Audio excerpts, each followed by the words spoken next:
नमस्कार दर्शकों, ऐसे ही पौराणिक कथाओं को सुनने के लिए हमारे चैनल पर बने रहें। आज की कहानी है धर्मराज जी और कर्मों का फल। एक समय नारद जी स्वर्गलोक पहुँचे और धर्मराज जी को प्रणाम किया और नारद जी ने धर्मराज जी से कहा, हे भगवंत, मैं अभी पृथ्वी लोक से भ्रमण करके आ रहा हूँ, लेकिन मैंने एक आश्चर्यचकित कर देने वाली घटना को देखा है। धर्मराज जी ने कहा, हे नारद, ऐसी कौन सी घटना को आपने देखा जो आश्चर्य करने वाला है? हे नारद जी, संक्षिप्त में वर्णन कीजिए। नारद जी ने कहा, हे प्रभु, जब मैं पृथ्वी लोक पर भ्रमण कर रहा था तब मैंने देखा कि एक जंगल में एक दलदल था और एक गाय उस दलदल में फंस गई थी और वह गाय अपनी पूरी ताकत लगाकर पूरी कोशिश कर रही थी उस दलदल से निकलने के लिए, लेकिन वह नहीं निकल पा रही थी। तभी एक मनुष्य वहां से निकला जो शरीर से बहुत ही हिष्ट पुष्ट था और उस मनुष्य ने गाय को दलदल में फंसा देखा, लेकिन उसने गाय को उस दलदल से नहीं निकाला और वह व्यक्ति वहां से चला गया।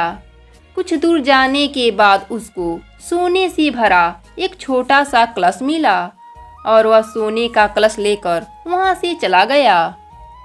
उसके बाद मैंने देखा कि एक दूसरा मनुष्य उस दलदल के पास से निकल रहा था। उसने भी गाय को उस दलदल में फंसा हुआ देखा।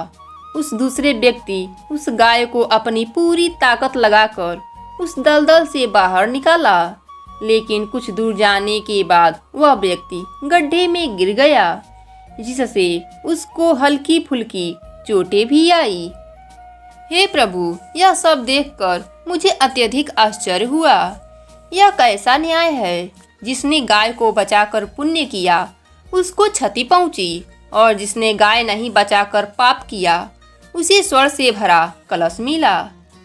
धर्मराज जी नारद की बात सुनकर मुस्कुराए और कहा, हे नारद, पाप कर्म करने वाला प्राणी पाप का ही भागीदार बनता है और पुण्य कर्म करने वाला व्यक्ति पुण्य का ही भागीदार बनता है। हे नारद जी, सुनिए, वह पहला व्यक्ति जिसने गाय को दलदल में फंसा देखकर भी उसके अंतर मन में दया नहीं आई और उसने गाय को नहीं बचाया, उसको उस दिन एक बहुत बड़ा खजाना मिलना था, लेकिन गाय को न बचाकर उसने जो पाप किया उस कारण उसे एक छोटा सा स्वर्ण कलश ही प्राप्त हुआ।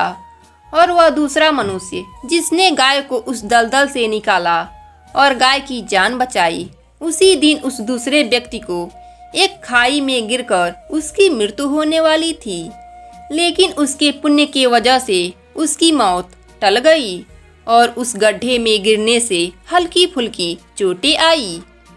मनुष्य के किए गए कर्म ही उसके भाग्य के और भविष्य को निर्धारित करते हैं, अर्थात कर्म प्रधान है।